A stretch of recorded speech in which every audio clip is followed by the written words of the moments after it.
शौकत अली जी, आप ही के साथ शुरुआत करना चाह रही हूं।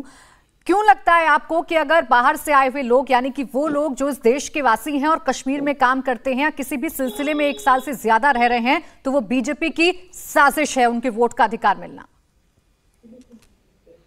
नहीं, पहली बात तो ये है कि जो इलेक्शन कमीशन ऑफ इंडिया ने हाल ही में ये कहा था कि यहाँ 20 से 25 लाख वोटर्स जो हैं वो नए ऐड होने वाले हैं, जिसमें जो है वो बैरून रियासत लोग जो हैं जो यहाँ पर जम्मू कश्मीर में स्टे कर रहे हैं, तो उनको भी ये राइट होगा कि वो वोट डालेंगे।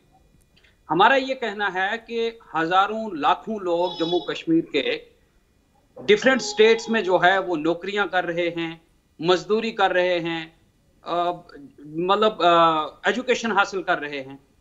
क्या एक भी ऐसी स्टेट है जहां पर उनको वहां उस स्टेट में जो है वो हक दिया गया हो वो वहां पर वोट डाले, या ये तजर्बा जो है ये जम्मू कश्मीर में ही सिर्फ किया जा रहा है? और दूसरी बात ये कि यहां पर सिर्फ बीजेपी को छोड़ के, बीजेपी की अंदरूनी क्या उसकी मजबूरी है वो सामने नहीं बोलती है। यहां पर कौन सी पॉलिटिकल पार्टी है, यहां के कौन से रेजिडेंट्स हैं जो ये कबूल करेंगे कि आप हमारी कीमत पर, यानी कि हमारी आइडेंटिटी को खत्म करने के लिए आप बाहर के लोगों को आइडेंटिटी कैसे खत्म हो रही है शौकत अली जी? आइडेंटिटी कैसे खत्म हो रही है? अगर जो लोग कश्मीर में रह रहे हैं, सुनिए सर एक सेकंड, सुनिए, एक मिनट सुनिए। अगर जो लोग जम्मू में रह रहे हैं और अपना योगदान दे रहे हैं जम्मू के विकास के लिए, वहां पर काम कर रहे हैं, जिस भी सिलसिले में 1 साल से ज्यादा जम्मू में रह रहे हैं, क्यों नहीं मिलना चाहिए उनको अधिकार? इसमें दिक्कत क्या? और कैसे आपको लग गया कि लोकल लोगों की आइडेंटिटी खत्म हो जाएगी? दिल्ली में भी तो लोग जो बाहर से आते हैं, सुनिए सर एक सेकंड, देश की राजधानी है दिल्ली में भी जो लोग बाहर से रहते हैं, क्या उनको वोट का अधिकार नहीं है? और क्या इससे दिल्ली वासियों का जो पहचान है, जो अधिकार है, वो खत्म हो जाते हैं? देखिए, जम्मू कश्मीर में कुल जो तादाद है, जो पॉपुलेशन है, वो 1.25 करोड़ से 1.5 करोड़ के बीच में है। आप 25 लाख बोल रहे हैं, आप कल को 50 लाख लोगों को यहां ऐड कर दोगे और फेक वोटर्स बना दोगे, तो क्या वो फायदा जो है वो बीजेपी को नहीं जाएगा? और हमारी आइडेंटिटी कैसे खत्म नहीं होगी?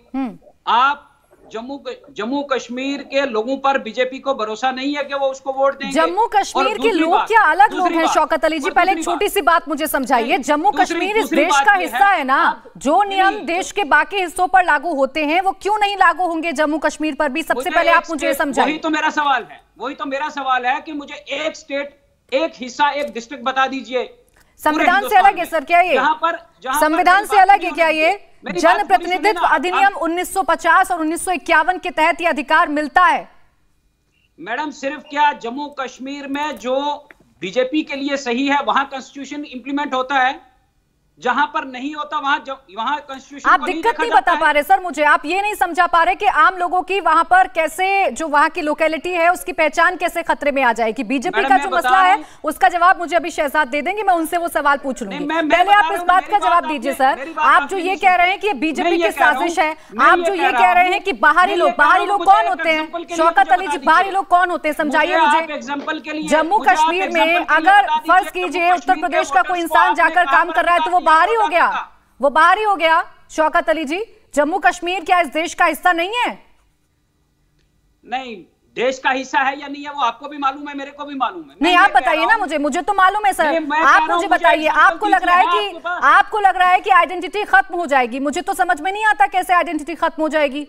मैं बता या दिल्ली में तो आइडेंटिटी खत्म नहीं हो रही है? दिल्ली में न जाने कितने ऐसे लोग हैं जो काम के सिलसिले में आकर यहाँ रहते हैं और यहाँ वोटिंग का अधिकार उनको प्राप्त है। आप मुझे एक एग्जांपल दे दीजिए जहां पर जम्मू कश्मीर के किसी आदमी को बाहर किसी रियासत में ये अधिकार दिया गया हो कि वो वहां वोट डाले, बताइए मुझे। चलिए शहजाद जी, इस बात का जवाब दे दीजिए कि आपकी साजिश है क्या? क्योंकि आपको लग रहा है कि आप जम्मू कश्मीर में वोटर्स के दिलों में नहीं पहुंच पा रहे हैं, इसी वजह से बाहरी वोटर्स का सहारा आपको चाहिए।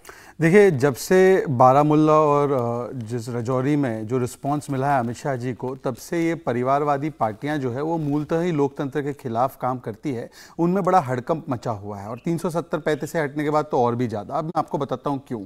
देखिए, पहले तो ये कौन बात कर रहा है चुनाव की, जिन्होंने 87 का चुनाव रिग कराया, जिनके चुनाव के समय पर 2-3% वोटर टर्नआउट होता था, जिन्होंने वाल्मीकि समाज को 60-70 वर्ष तक अपने अधिकारों से वंचित रखा, जिसमें कि वोट डालने का अधिकार भी था, वो लोग आज चुनाव और फ्री और फेयर इलेक्शन की बात कर रहे हैं। पहले तो फेक न्यूज उन्होंने बताया 25 लाख वोटर नहीं जुड़ रहे, इसका खंडन पहले ही जम्मू कश्मीर के एडमिनिस्ट्रेशन ने कर दिया था। मात्र 10 लाख वोट जुड़ेंगे, और वो भी क्यों जुड़ेंगे, क्योंकि 66 लाख से 76 लाख इसलिए होगा क्योंकि 110-2022, मुझे लगता है एक एक करके हम बात कर ले, उसके बाद वो जो काउंटर शौकत अली को करना है वो करते रहे। 110-2022 के बाद देखिए फ्लो तोड़ना ये अच्छी बात नहीं होती है, फ्लो तोड़ना अच्छी बात नहीं होती। मैंने बात उनकी सुनी है, मुझे एक बार अपनी बात रख देने दीजिए, उसके बाद आप अपनी क्लैरिफिकेशन दीजिए। 110-2022 के बाद जो भी वोटर 18 की वर्ष की उम्र से ज्यादा है उनको भी तो वोटर लिस्ट में आने का अधिकार होना चाहिए। ये तो जम्मू कश्मीर के युवा ही है, और ये पूरे देश में जब भी चुनाव होते हैं, ये पहले तो ये लोग चुनाव करते हैं। जब पहले डिलिमिटेशन एक्सरसाइज किया गया तब इन्होंने विरोध किया, सुप्रीम कोर्ट तक गए, सुप्रीम कोर्ट ने खारिज कर दिया, डिलिमिटेशन रिपोर्ट को लागू रखा है। फिर ये बोल रहे हैं अब इलेक्टोरल रोल्स ना हो। ये चुनाव चाहते नहीं चाहते। इलेक्टोरल रोल्स की प्रक्रिया ये होती है प्राची जी कि इलेक्टोरल रोल्स में सुधार नॉर्मल प्रोसीजर से होते रहता है। इलेक्शन कमीशन ऑफ इंडिया की गाइडलाइंस भी है और आरपीए एक्ट 1951 भी है जिसका आपने जिक्र किया। जैसे कि मैं महाराष्ट्र से हूं मूलतः, परंतु मैं 10 वर्षों से दिल्ली एनसीआर में रहता हूं, तो मैंने जब अपना वोटर लिस्ट में नाम यहां पर वहां से कटवा कर यहां पर डलवाया तो मुझे अधिकार मिला है, मैं नोएडा में वोट डालता हूं अपना। ऐसी प्रक्रिया पूरे देश में हो सकती है। यह प्रक्रिया जो हो रही है वो जहां पर जो रेसिडेंट है, जो वहां पर निवासी है, उन्हीं लोगों का नाम आएगा लिस्ट में। तीसरी बात और आखिरी बात मैं कहना चाहता हूं, आइडेंटिटी की इन्होंने बात की, आइडेंटिटी खत्म हो रही है।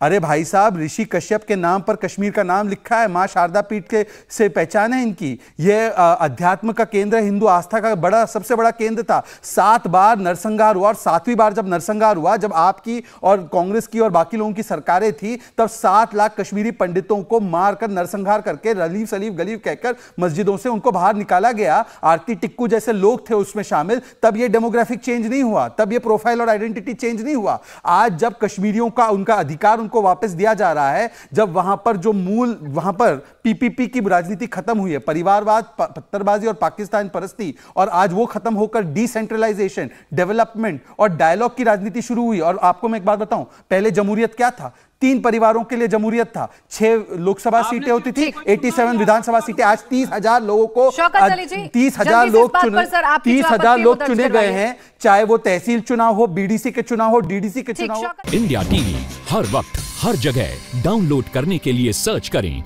India TV news Google play store या ऐप स्टोर पर।